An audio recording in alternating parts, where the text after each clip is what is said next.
Good Monday, everybody. Welcome to Charting with Dan. I'm your host, Dan Murrell, and I'm joined this week by Spencer J. Gilbert. Hey, thank you for having me, Dan. Thank you for sitting in for Lon, sitting in for Roth, joining me on this charting expedition today. What I lack in experience, I also lack in enthusiasm. Well, there you go. That's why I asked you, to be honest. Somebody needs to balance out my unreasonable enthusiasm for numbers and charts. No, I'm kidding. I'm ready to dig in. All right, well, let's dig in to the weekend box office. There's a big story internationally that we'll talk about when we get to the worldwide part, but domestically, Gerard Butler rules the box office. Butts on top, once again. Butts on top. Angel Has Fallen takes the #1 spot. It's the third film in the Has Fallen series. The Has Fallen Chise. Yes, the Has Fallen Chise. Virtually the same opening number as the last film in the franchise 3 years ago. Below the $30 million that the first one opened to in 2013. However, this is the lowest budgeted of all three movies. Each movie successively has been budgeted lower, so it's like they're adjusting for the diminishing returns. From the trailer, it looked like it took place entirely on a lake. Yes, it may. I feel very badly. I was supposed to go see this movie this last week, and at the last minute I couldn't go, so I haven't seen it yet. But as I said on the show before, I have an unreasonable ability to like these movies. Yeah, I mean, they're so bad. Look, I love the first one. Yeah. The second one has its moments. Yeah, it's so bad. And I'm proud of the Has Fallenites for showing up to support the franchise. The Fallenites show up. Who knows what's going to fall next? Who Probably knows? Something after this. Olympus has fallen. That fell. Yeah. London fell. London falls. Angel. Angels. God, who knows? Who knows? Write in the comments below what's going to fall next. Exactly. What should Gerard Butler topple next? Right down below. This is Gerard Butler's fourth #1 opening, 300. Nice. How to Train Your Dragon and How to Train Your Dragon: The Hidden World, the third one. How to Train Your Dragon 2 did not open #1. He gets credit for being the dad in How to Train Your Dragon? Well, if he doesn't, then it's his second. Okay. So I'm trying to make him feel a little better, Spencer. Live action, it's his second #1 opening after 300. So Angel Has Fallen, #1 movie, but not worldwide. We'll talk about what was worldwide, another action franchise. #2 is Good Boys. It fell about 45% in its second weekend. That brings its total to just over $40 million. It's already outgrossed a bunch of other R-rated movies, comedies that came out this summer, like Long Shot and Stuber and Booksmart. I liked all of those movies, and I liked this movie too. So yeah, good go. for those boys. You know, I guess Yeah. the secret to comedy is kids plus the F word. Kids plus the F word. But I think this one's got a little genuine heart. If it had just been kids plus the F word, I don't think I would have enjoyed it.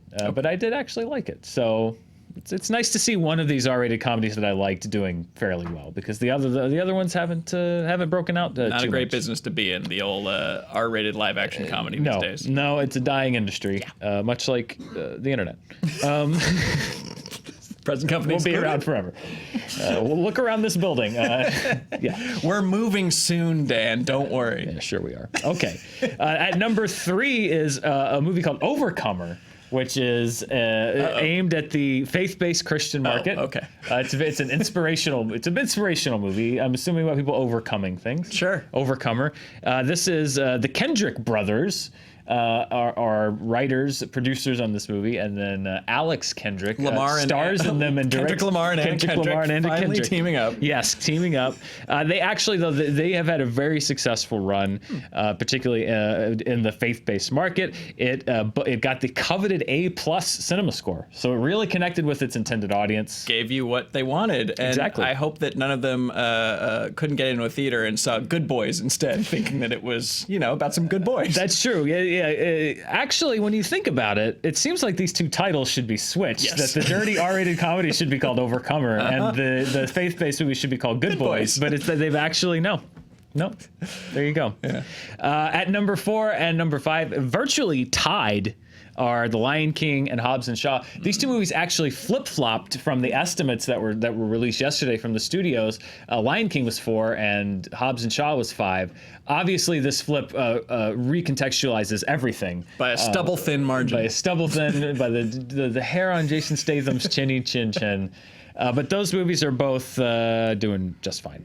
But there is a movie. It fell just outside the top 5, about $500,000 behind both of those movies that I really enjoyed that did not quite crack the top 5, which was Ready or Not Oh, okay. It's a horror, comedy, action type hide and seek movie. I really liked it. The critics really liked it. It opened last Wednesday, which was probably why it didn't quite have enough to break into that top 5. It's grossed about $11 million since it opened last Wednesday. Still not what you would call a super breakout hit. Now, it was budgeted around $6 million, so budget-wise, that's good. Great. But Fox Searchlight, now owned by Disney, Fox Searchlight put reportedly about $25 million into promoting the movie. It was their widest release ever for any movie. Wow. As far as opening weekend goes. So it was not a big expense budget-wise, but they really laid out to promote this film. It got a B+ cinema score, which for the horror genre is pretty good. So $11 million so far. Based on what they cost, it's going to need to do a little better, but hopefully word of mouth. This is a movie I'm really rooting for. Sometimes I'll see a movie that I'm really pushing for. This is one of them because I really like this movie. You say it's a horror comedy? Kind of. There's some satire, action, horror, some satire going on. Yeah, there's a lot going, and I think it does. I think it does all of them well. Yeah. So I liked it a lot. I would recommend it. Could be a new, a more contained Purge franchise on our hands. Yeah, it's sort of like as I think I phrased it as The Purge meets Downton Abbey. I love it. Yeah, I did too. Exactly. That's what I mean. I liked Ready or Not. So if you're looking for a good movie to see, and we'll talk about it at the end, there's really nothing. There's almost nothing coming out There's one movie coming out in wide release this weekend from a studio. So if you're looking for something to see, I recommend Ready or Not. I'll check it out. Check out Ready or Not. Per theater, there's another movie that had made a big splash on the film festival circuit earlier this year that hit theaters from Amazon. Brittany Runs a Marathon, the latest Amazon film, opened at $36,000 per theater at 5 theaters. That's not too shabby. That's what's her name? I like her. Jillian Bell, I believe is her name. Yes, she's getting rave reviews. The movie is very well reviewed thus far. This was a huge acquisition out of the Sundance Film Festival. Amazon acquired the rights for reportedly about $14 million, which is a big layout for a Sundance Film Festival movie. It rolled out into 5 theaters. It will be expanding into many more markets this weekend and then in the weeks to come. So again, if you're looking for a film, if you're in probably a major market or a mid-major market, Brittany Runs a Marathon also expanding this weekend. And then I assume Amazon Prime. And then eventually it'll be on Amazon Prime. But yeah, Amazon's actually, they seem to be making their name with these. The Big Sick was another one. They're going for these kind of lower budgeted, but still not quite indie as far as, like Big Sick had Kumail Nanjiani in the cast. Along An with indie a people. normal person would want to see. Yes, exactly. An indie that is not quite A24 indie. Sure. But still indie. Wow, shaded A24. No, A24 makes the most A24 movies in the world, and I usually like them, but they're not what you would call accessible. Okay, fair. They're basically like inside a concrete box with a padlock on it in a dark room, buried underneath a grave. Yeah. They are dark. Yeah. So, yeah. Anyway, it's the anti-A24 in some ways. This is going great. I don't know. No, this is going. I love this. I hope so. It is. It's going very well. By the way, this is going to be a bit of a shorter show today because I found out after I got here that I have to go to a screening tonight, which is a little earlier than usual. So if the show is a little shorter, I apologize. We are going to do a deep dive next week on the whole summer box office. Next week's show is going to be on Tuesday, not Monday, because Monday is the Labor Day holiday here in the U.S., so we won't be here. So next week's charting will be on Tuesday. We're going to look at the whole summer. So you may get a little bit of short shrift this week, but hopefully next week we'll get a bit more of a deep dive for you. Let's go to look at worldwide, Spencer. And this is what we headlined around because I think this was probably the biggest story in the world, which is Hobbs and Shaw, which opened here several weeks ago, opened in China this past weekend. And we knew that this was going to be a big weekend for it internationally, particularly with the Chinese opening. And it was. Hobbs and Shaw opened to about $102 million in China. That's just the 18th film to open over $100 million in China. It's only the 9th U.S. film to do so. Wow. So now the last 2 Fast and the Furious movies, Fate of the Furious and Furious 7, they both opened to about $180 million. So it's lower than that, but it's still over 100. Not too bad. Not too bad. That is fantastic. And that's huge to do that without Mr. Worldwide, Vin Diesel. In your Fast and Furious movie, my working theory is that China fell in love with Mr. Jason Statham during the Meg. Yeah. Oh, you think the Meg? I sold think them the on Meg Hobbs is and what Shaw? did it. Yeah, wasn't that a big hit? It was in China? a very big hit in China. So there you go. They see Statham, they show up. Not The Rock. It was the Meg. No, it was all Meg. All Meg. I had not considered that. I'm glad. This is why I'm glad I brought you on. You bring me Different these new perspectives, perspectives I yeah. would not have thought of, that the Meg may have been responsible for this movie's success. That's very possible. What it's definitely done, if we look at the top 5 grosses for Fast and Furious movies worldwide. Let's go back one. Before we look at that, just the Fast and the Furious movies worldwide. Hobbs and Shaw, now one of the 5, is now firmly in the top 5 grosses for the franchise worldwide. It's sneaking up on Fast 5. Five's in its sights. Definitely going to overtake Fast 5. It may get to where Fast and Furious 6 is to settle in at number 3, but this is why this was always a global play for Universal and for this franchise. I think they knew that, particularly with The Rock, maybe with the Meg, that they had really tapped into something with the franchise, and it looks like this was an expensive movie. There were reports that it had to make about $600 million worldwide to break even. Oh. It's done that now. So I think that if they're looking for, can you sustain these spin-off movies, their first foray domestically has been okay. But worldwide, I think Universal probably got exactly what they wanted, which was, if not a mega hit, it's going to be a moneymaker and something that megalodon-sized hit. A megalodon. Perhaps the size of this hit is comparable to that of a megalodon that I could kick right in the tooth in my chopper. It always blows my mind who is internationally a draw versus domestic, because I don't think people really care about Jason Statham here stateside, and The Rock obviously, but even The Rock has his flops. People like Vin Diesel is the one that really throws me for a loop, because he is globally like the most famous person. The world loves Vin Diesel. He has this was a few years ago, but he had the most Facebook fans of anyone or anything in the world. Like soccer. No, Vin Diesel had more fans. So, just the fact that Hobbs and Shaw even cracked the top 5 is enormous and sort of baffling to me. The Meg is all I can think of. Yeah, just all we can think about is the Meg. Well, Hobbs and Shaw continuing to rack up. Supposedly word of mouth in China was mixed. So we'll see how the movie does after its opening weekend, but not enough sharks, not enough megalodons, but a successful launch at least for the opening weekend for Hobbs and Shaw in China. Let's look at the rest of the top 5 box office. The Lion King reclaims its position at number 2. It has now passed Avengers: Age of Ultron as the 9th highest grossing film of all time worldwide. It will very soon pass Furious 7 and The Avengers to settle in behind Jurassic World at number 7. It's a big hit here. It's a bigger hit internationally. Holy crap. We're going to get these Disney live-action remakes till the heat death of the universe. Forever. It's going to be those and Honest Trailers. It's going to be the 2 things left. Yes, we'll be riding that right into the sun. We'll be doing Honest Trailers of Disney remakes until the universe explodes. That's the plan. That's the plan. Once Upon a Time in Hollywood has passed Pulp Fiction to become Quentin Tarantino's 3rd highest grossing film worldwide. It's about to pass $250 million globally. Angel Has Fallen, that's mostly its domestic debut. And then Neja, which we've been following for a while, is an animated film in China. Okay. It is looking to replace The Wandering Earth as China's top grosser of the year. It's approaching $700 million. It has passed the Avengers Endgame gross in China. It is a massive hit. Mega hit in China. It's one of those movies. Never heard of it. Yeah, most people have. Wandering Earth? The Wandering Fantastic. Earth. Did you like it? Really fun. Yeah, I liked it too. Insane. It's crazy. It's absolutely crazy. Neja is now looking to sneak up there and take that crown from The Wandering Earth. I think it's now the 3rd highest grossing movie of all time in China's history, behind The Wandering Earth. Now, forgive if I'm repeating for the viewers, but is Neja based on something? Is this Neja original? is a character from Chinese mythology. Okay. So it's a very familiar story told through. This is like one of their biggest animated launches ever. It's a big spectacle event. So it's a popular character, and then now through this kind of epic animation, just really kind of hitting on all cylinders over there. It's just a very big spectacle. Right. Yeah, Great. Really connecting to the Chinese audience. Okay. So there you go. Neja, we'll see if it can catch The Wandering Earth.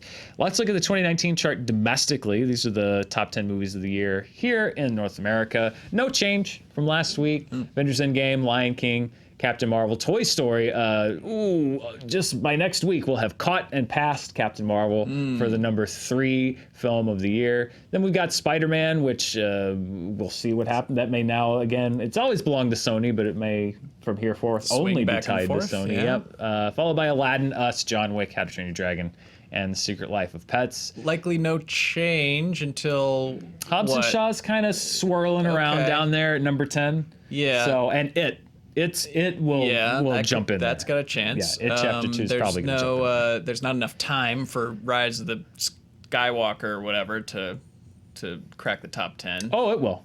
I think Rise of Skywalker. Does it only have 10 days? Well, I mean, we count. You can open in 2019, but I think even in 11 days, it's going to make more than $150 million in 11 days. Okay. I think so. Even if you were just counting from the end of the calendar year, I think Rise of Skywalker would jump there. Frozen's going to be in there. Oh wow. I mean, I'd be shocked if Frozen wasn't in there. Yeah.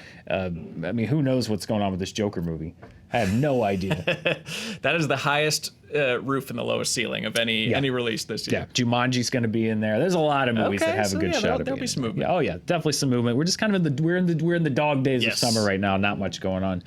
Worldwide, there's a little bit of a change. Hobbs and Shaw passes How to Train Your Dragon 3 for the number 9 spot. How to Train Your Dragon drops down to number 10. As I mentioned, Neja now about less than $50 million away from overtaking The Wandering Earth. It's later in its run, so we'll see if it can do it. But still, for it to be, again, that's pretty much just money that it's made in China. And then we have the $6 billion movie club there. Toy Story, Aladdin, Spider-Man, Captain Marvel, Lion King, and Avengers. Wow. Yeah, it's pretty crazy. So nothing to report yet, really. Again, worldwide things shifting a little bit, Hobbs and Shaw. There was a small change that also happened on the summer movie report. It officially ends this weekend. Is the last summer movie weekend of the year. Back to school, kids. Back to school. Everyone's going back to school. Hobbs and Shaw jumps up to 7, knocks down Pokemon to 8, and it still seems more and more likely, unless Good Boys or something can really have long legs, that these are going to be your 10 final movies. And I really hope so, because we have filmed the wrap-up show for the summer, the Screen Junkie show, if you remember at the beginning of the summer. Myself, Jacqueline Coley, Gray Drake, and of course Hal got together. We made our picks for the 10 highest grossing movies of the summer domestically.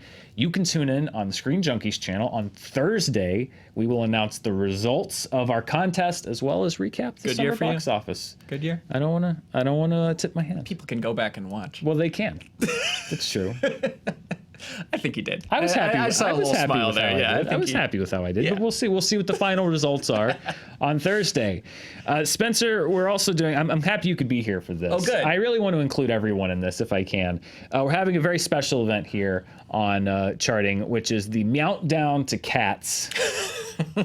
Cats. We are 717 days away from the opening of Cats in December.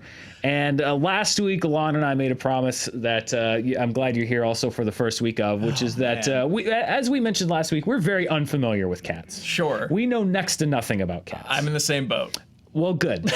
Because we're here as a public service. We're starting a new thing every week. It's called Meet a Cat. Meet a Cat. Where we will be introducing you to a different cat from Cats every week. And this week, the first Meet a Cat is Bustopher Jones. Bustopher Jones. No. Yes. Bustopher Jones to be played by James Corden in the movie version. Bustopher Jones. That's the name of a blaxploitation detective. Perhaps. I gotta call Bustopher Jones. That is not James Corden in a fursuit. It is also the name of a cat from Cats. Now, I chose this because Bustopher Jones is close to my heart, because Bustopher Jones is a tuxedo cat, and I have 2 tuxedo cats adopted at home.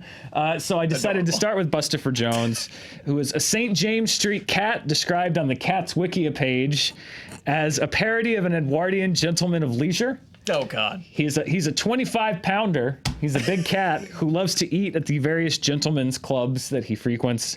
He also wields a silver spoon as a walking stick. Oh, man. The role was originated in the London ensemble by Brian Blessed, who, of course, as I'm sure you know, also played Old Deuteronomy. Bustopher Jones traditionally only appears in the song also In your called nightmares. Oh, okay. And the where song else? that's also named Bustopher Jones.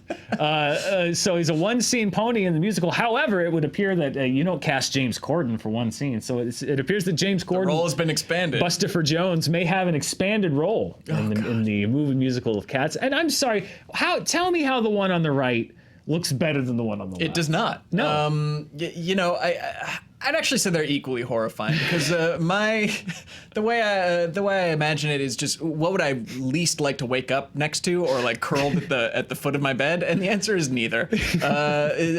Either one of those, and I'm just noping right out of my bedroom window. Yeah, you're just jumping right out. I'm out. Well, you would if you were a cat, you'd land on your feet, as yes. we've learned. So that is I don't. That is our first. You'd rather meet your doom than meet a cat. would. Okay, fair enough. Live in a world with Bustopher Jones. Well, that's our first meet a cat. We will be introducing you to several more cats as the weeks go on. I hope that you've enjoyed meeting Bustopher Jones. Bustin' does not make me feel good. It does not make Spencer feel good, but hopefully it made you feel good. I will be, as I mentioned, back next Tuesday after the Labor Day holiday to recap the summer, talk about some of the biggest hits, some of the biggest misses, and of course recap everything that happened, although there's not going to be a whole lot because, as I mentioned, there's one studio release, a Blumhouse Tilt movie from one of Universal's labels, starring David Oyelowo, that's coming out this weekend. But that, as far as major studios, that's it. Okay. So it's a lot of holdovers. Catch up. So catch up with some movies. Brittany Runs a Marathon, great reviews. I'm looking forward to seeing that. Ready or Not, I loved. If there's any summer movies out there or Angel Has Fallen or anything that you want to catch up with, it's a good week to do that. We'll be back here next week to catch you up on everything that happens. Spencer, thanks for joining me. This is fun. Thanks for having me on. Needs more charts. Yeah, more charts. More charts will be forthcoming on the way for myself, for Spencer, and for Bustopher Jones. Thank you for watching. We'll see you next week.